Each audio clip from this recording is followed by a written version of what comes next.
BJP सांसद की मांग से घबराई सरकार, चादर से मुंह छिपाए बार बार। गौतम अडानी की संपत्ति बेचने की दी सलाह, सरकार ने पीट लिया माथा। पहले सरकार से लगाई बीजेपी सांसद ने गुहार, नहीं सुनी तो पहुंच गए कोर्ट। गौतम अडानी के मुद्दे पर पहले से ही मोदी सरकार ने चुप्पी साध रही है। समझ ये नहीं पा रहे हैं कि क्या बोला जाए, क्या समझाया जाए। अडानी पर कार्रवाई की तो खुद की कहानी खुल जाएगी और नहीं की तो 2024 में कहानी खत्म हो जाएगी। यानी कुल मिलाकर मोदी सरकार अपने सबसे पुराने यार की वफादारी में घिर गई। लेकिन जो उम्मीद कांग्रेस से करनी चाहिए थी वो काम अपनों ने कर दिया। बीजेपी के सांसद ने ऐसी डिमांड मोदी जी के सामने रख दी है जिसे चाहकर भी वो पूरा नहीं कर सकते।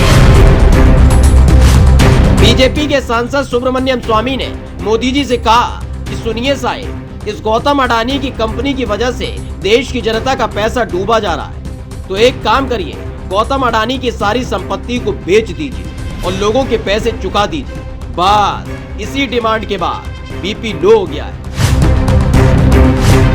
सुब्रमण्यम स्वामी ने कहा कि मोदी को मेरी सलाह है कि अडानी एंड कंपनी की सारी संपत्तियों का राष्ट्रीयकरण करें। उसके बाद उन संपत्तियों को नीलाम कर दिया जाए जिससे लोगों का भुगतान किया जा सके। सोचिए, छोटी छोटी बातों पर घंटों मन की बात करने वाले साहिब की जुबान अभी तक इस मामले पर नहीं खुली है। कर देने वाले साहिब का ट्विटर अकाउंट लगता है काम करना बंद कर चुका है, क्योंकि मामला दशकों पुराने दोस्त से जुड़ा है और कहते हैं दोस्ती के लिए सब कुछ लुटा दिया जाता है। खैर, जैसे ही ये मामला उठा बीजेपी सरकार में सन्नाटा पसर गया। लेकिन बात सिर्फ इतनी बार नहीं है, मामला कहने कहलाने तक होता तो ठीक था। जब बात को अनसुना कर दिया तो बीजेपी के सांसद सुब्रमण्यम स्वामी पहुंच गए सुप्रीम कोर्ट। किस गौतम अडानी का कुछ तो करिए, साथ ही उन बैंकों का भी जो सरकार के आदेश पर उनके दोस्त के लिए जनता का पैसा लुटाने के लिए तैयार बैठे थे। बीजेपी सांसद सुब्रमण्यम स्वामी ने कहा कि सुप्रीम कोर्ट में मैंने अडानी संगठनों समेत धोखाधड़ी बैंक ऋण पर मेरी जनहित याचिका उठाई है। मैंने कहा है कि सभी राष्ट्रीयकृत बैंकों के बोर्ड में निदेशकों के रूप में आरबीआई के नामित व्यक्ति को रखने के बावजूद किसी भी नामित व्यक्ति पर अन्य निदेशकों की तरह मुकदमा नहीं चलाया गया। सीबीआई ने भी जवाबी हलफनामा दाखिल नहीं किया।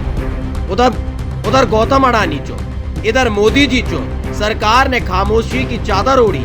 बीजेपी के वाचाल प्रवक्ताओं की जुबान कांट मार गई है। सरकारी संस्थाएं ठंड में बर्फ की तरह जम गई हैं। मतलब ऐसा लगता है कि गौतम अडानी की इस कहानी में कई किरदार शामिल हैं जिनका बाहर आना बेहद जरूरी है। आपको क्या लगता है? अपना जवाब कमेंट करके जरूर बताएं और पेज को लाइक और सब्सक्राइब करना ना भूलें। स्पेशल डेस्क द कंटा।